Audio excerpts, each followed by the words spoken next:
My thanks to Christopher Dord and the team over there at the Australian newspaper, because they have press publish.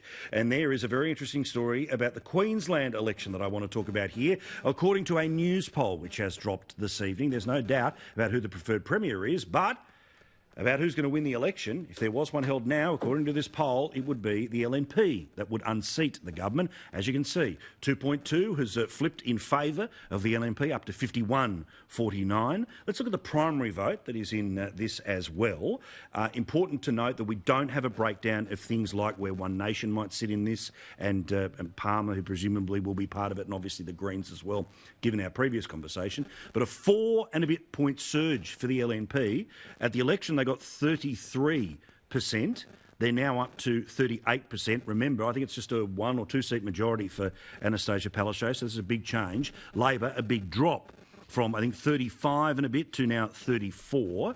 As for the preferred Premier, well, if Labor has an ace, it is its leader, because the preferred Premier, by some margin, 57-26, is Annastacia Palaszczuk. Given that you're going to see her on telly every single day about coronavirus, and given that the borders are going to get ever so ratcheted up, and geez, wasn't it subtle yesterday when she was standing in front of the cyclone fence with the barbed wire in front of it? Geez, well done. Would it be like all of her advisors used to work for television stations? Oh, that's right, they do! In the media thing. As for the performance when it comes to coronavirus, things have got better for Annastacia Palaszczuk over the past little while, that more people think she's doing a better job at 81%. And as for the Prime Minister and his view and how he's holding coronavirus, pretty level there at 80%. So lots of different numbers there, but Matt, we get the chance to talk about this here. It's your part of the world, and electoral numbers is your jam, baby, the psophologist amongst us here. So give us an idea, because my sense of going from Ipswich and further west, spending time in and around the Gold Coast, even sort of hanging out on a couple of mates' farms, was that there is a renewed sense of, oh, well, it was going to be close, but now borders mean she'll blow it away. If she's leading 57-26 and she's going to be the entire campaign, is she going to be able to do what Scott Morrison was able to do against Bill Shorten, which is make it about her for 5 weeks? I think the election's going to be very close, Paul. I think the poll reveals the fundamental weakness in the Labor primary vote. In many parts of our country, we saw that at the Eden Monaro by-election. Labor got over the line in Eden Monaro thanks to a bit of a rainbow coalition between the Greens and the Shooters Party, who both preferenced them. And this result shows that preferences are the only thing that can save the Labor Party. I don't think the Premier can save the Labor Party, but preferences might. It will depend in particular in regional Queensland, where the voters who vote for the Katter Party or One Nation, where they park their preferences. I think, though, however, for the Labor Party, there is a mood in regional Queensland that the Labor Party should go last.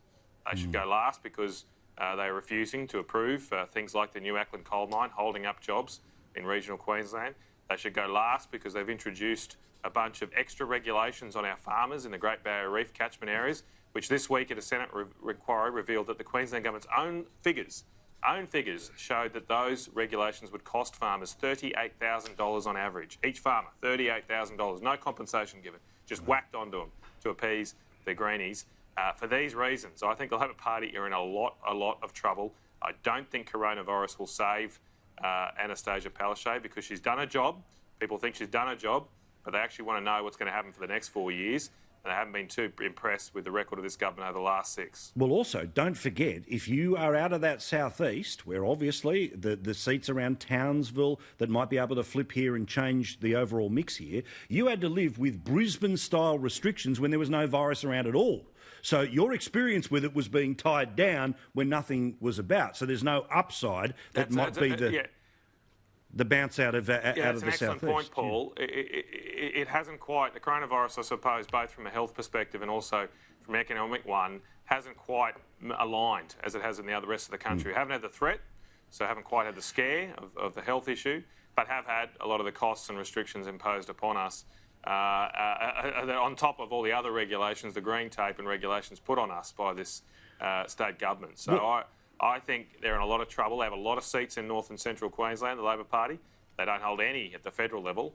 And if they can't hold on to those seats, they lose government alone in regional Queensland. Exactly. They can't undo their position on mining. It'll look like a stunt. They can't undo their position on tree clearing. It'll look like a stunt. They can't do anything about youth crime because it'll look like a stunt. Bronwyn? Matt, I remember that Anna Bligh lost an election when she was seen to have done well with regard to the floods. Is there a similarity here? Or she, of course, lost when there was optional preferential voting, if my memory serves me. And Campbell Newman was coming like a train. I think Bronwyn is actually absolutely right. A lot of people are talking about that up here in Darwin as well. The first political test of the coronavirus will come here in the Territory. They've got an election in 24 days' time. And likewise in other parts of the country, the government is congratulated here for what they've done.